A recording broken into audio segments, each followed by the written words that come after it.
Hi, I'm Sarah. This is Hardcover Hearts, and I'm back with a recent reads video.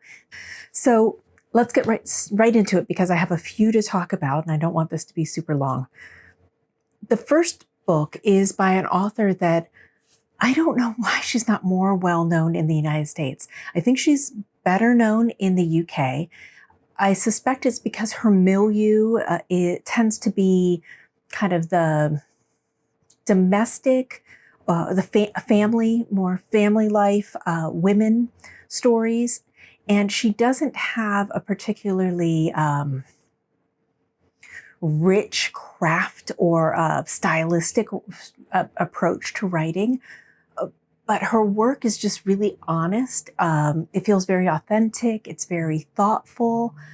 And I like it a lot. So I heard about this latest collection. I've read a few of her works. I've read Free Love, which is a novel that she wrote. Oh, the author's Tessa, Hadley. And the book that I'm going to talk about is After the Funeral. Yeah, I read Free Love, which I liked a lot. I've also read from her The Past. I think that's the one I read. She writes short stories and or novels. This is a short story collection. And I started this on Kindle and immediately knew that I wanted to own this. I'm still relatively new to short stories. I'd say probably just during the pandemic is when I really started to understand short stories. And with this one, this is kind of what I've always searched for in a short story collection, which is quiet, real life moments, and those moments that can be really amplified in shorter form. This is, as you can imagine from the title, After the Funeral, a collection of stories that look at the moments, months, years after someone has passed. You know, that's something that's been done many times. But what I find with her writing is she's able to explore a lot of different variations on the theme. And her characters are always thoughtful. Her approach is, like I said, it's quiet. It's this middle class, very, very British. It's very British. And I think the British sense of repression or fear of conflict or awkwardness really plays this really rich tension in her stories. There's nothing fancy here. She's not a Bruckner. She's not a Bowen. She's not, as I said, this stylist on like the sentence level. But what she crafts in a story, when I finish a story, I feel something. There's a tenderness. There's an authenticity. There's an ennui sometimes. That a little loneliness. I don't know. She just gets to emotions in a very authentic way, and so I just really like her style. And I would love to know, especially if you're an American, have you read Tessa Hadley, and have you also enjoyed her work? And then I'd also love to know from the British, is she well known there? I mean, I always see her books whenever I'm there. She seems like she has a really good collection of work. But I'm just curious, does she have the kind of renown that I think maybe she should? And I will say she feels like maybe akin to an Ann Tyler or Ann Patchett type of writer, if we do an American comparison. Yeah, so I would love to know if you've read any of hers and what your thoughts were. Okay, next up, I have the first in the new Author Spotlight series that I'm hosting. So I picked Molly Keane, and we read her first book. Now, I have read Good Behaviour, and I remember being so surprised by it that I wanted to go back and read some of her other works to see how did she arrive there at Good Behaviour. This was a big surprise. Not in the best way, I should say. So this is Devoted Ladies, as I said, by Molly Keane. And it says deliciously funny. I don't know that I would really agree. So we've got two women. We've got Jane and Jessica. as kind of our main characters that we follow. And it feels like this is not just a takedown of the bright young things. If you are familiar with British history in the 20s, and I think the 30s, the bright young things were the very rich, kind of the brat pack of England and London society. A lot of debutantes, a lot of royalty and landed gentry, tons of money, tons of decadence, like really wild, superficial, kind of like Kardashians of the day, maybe, without the crassness of trying to be commercial and trying to make money. And this felt like it was not just pointing a finger at, but also stealing the tone and the setting and the mores and the attitudes. And so it's a full immersion to the point where it became difficult to know, like, is this poking fun at, or is Molly Keane considering herself part of it? So that was challenging as you're reading. This is off-putting because it's a cynical book. It's a cynical read. It's really catty and bitchy, very haughty. There's not a lot of kindness. There's no good character here. There's not really any good character. There's some that are better than others, but no one's good here. So let me tell you what it's about. We've got Jessica and Jane, and we meet them at their friend Sylvester's party. Sylvester is a playwright, and he hosts these famous, like, drunken debauch parties at his home, at his apartment. And it's very, chic champagne and chaos around. And we see a tiff between the two of them that gets really violent and that gets really out of control. And then they escape and run, leaving the party. And then we have Jane calling Sylvester later, claiming that Jessica's tried to kill her and acting all crazed and manic. And we have Sylvester just kind of rolling his eyes saying, oh, that's just Jane being Jane. But there is violence at the heart of this relationship between these two women. And it's very hard to understand what is happening with these two women. They live together. Jessica's living off of Jane. Jane has a lot of money. She's an American, apparently an heiress. But there is this, through the entire book, there is this undercurrent of homosexual tendencies. And it's not even that, it's pretty close to the surface. It's hinted at, winked at, but not covered up that much. It doesn't take a lot to make this a very obvious read. Sylvester is gay.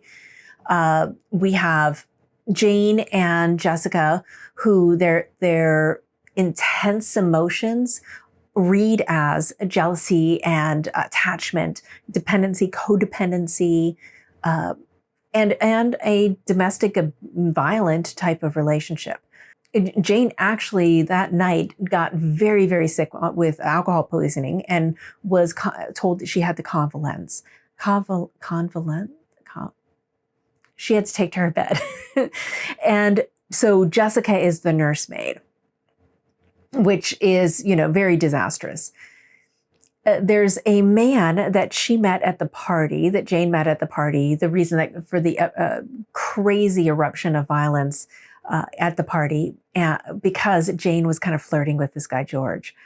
And she doesn't really think that much of him, but he's this Irishman and he has this supposedly this gorgeous mansion, comes from a bunch of money in Ireland.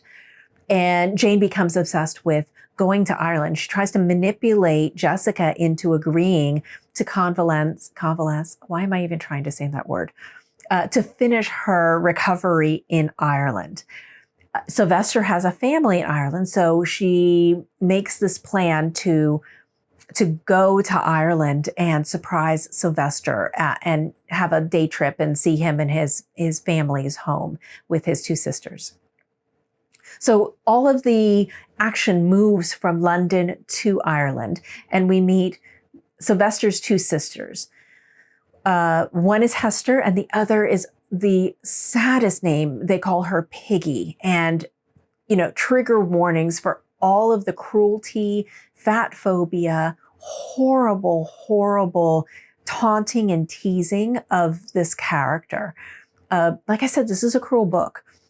Then it goes. We also see that Piggy has a crush on George's sister, and so it's very insular. A very insular story. So I don't want to tell too much more. I've already given a good bit of the story, but it's a little madcapped. It's a little wild in its approach. Both, I said, stylistically, and as well as the writing, as well as the tone and tenure. I think the only redeeming thing about this book is that homosexuality is shown, but of all the things that are made fun of all the things that are laughed at and ridiculed, it's not one of them, which I thought was very interesting. So we had a lot of really great discussions about this. When we checked in the first half, many of us were a little taken aback. Some really offended at the tone and the material. We kind of worked through it and tried to figure out what she was doing and what she was talking about. Talked a little bit about the Mitfords and how the Mitfords kind of epitomized and exemplified a lot of this culture. I think that this was a mixed bag for many of us, not just myself. If you start Molly Keane, if you're interested in reading her, I would not pick this one up. I would hold this off. So there's better books of hers out there. So glad to have read it. I will absolutely be selling this back. But yeah, gorgeous cover though. But it is very much, this kind of decadent, glitzy world. Okay, so that's that one. Next up, I just finished this, so my thoughts are fresh.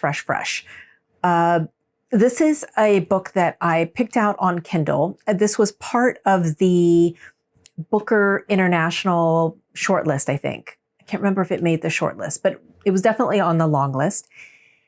And it intrigued me. But when I heard about it, I heard it was a satire. And as with Devoted Ladies, I don't like satire. I don't like cruelty. I don't like poking fun. I get the point of it. I understand its value. I have read a few that is like, oh, okay, I see that as valuable. But for the most part, I tend to recoil from it. And so this one I was a little worried about, but the premise sounded very interesting. And so I decided to pick it up. I got it out of our library and took it on the plane and was reading it while we were in Europe in the end of June, early July. I found myself enjoying it so much I got myself a copy. This is Eurotrash by Christian Kracht. Hopefully I'm saying that correctly, and translated by Daniel Boyles. Now, I don't tend to love this cover as much as I like the European cover. And I'll put a bit of the European cover up here so you can compare. I tend to like European covers more anyway. But it's interesting, and I think it definitely speaks to something happening in the book. Okay, so where do I want to start with this? While there is a lot of dark humor and a lot of darkness in this book, this is about a man who is called to Vienna to get his mother. His mother is being dispatched, released from a mental hospital, and she has, for most of her life, gone in and out of mental hospitals. She is a pill popper, she's an alcoholic, and she has led a very, very challenged life. He is bearing a ton of resentment. He's a writer whose career is kind of stalled, and he just carries a ton of guilt and is looking for some kind of reckoning, with his family's, his grandparents' allegiance and devotion to Nazi and the SS, their beliefs that was, even after the war, that was absolutely the right thing for Germany, that it was, and all the cruelty, all of the horrible things that they did, that the horrible people that they were, the amount of pain, suffering, and torture that they exhibited even to their own family members. There's just so much, right? There's just so much misery and guilt that he is trying to grapple with, and it's kind of short-circuiting his ability to move forward in his life. So his mother is 80 years old, and she has also been victimized by this family, and she married a man who was also horrible, absolutely horrible, who was this character, Christian's father. He has a very difficult relationship with her specifically because of how she seems to have always been passive or literally played dead. She's done that a few times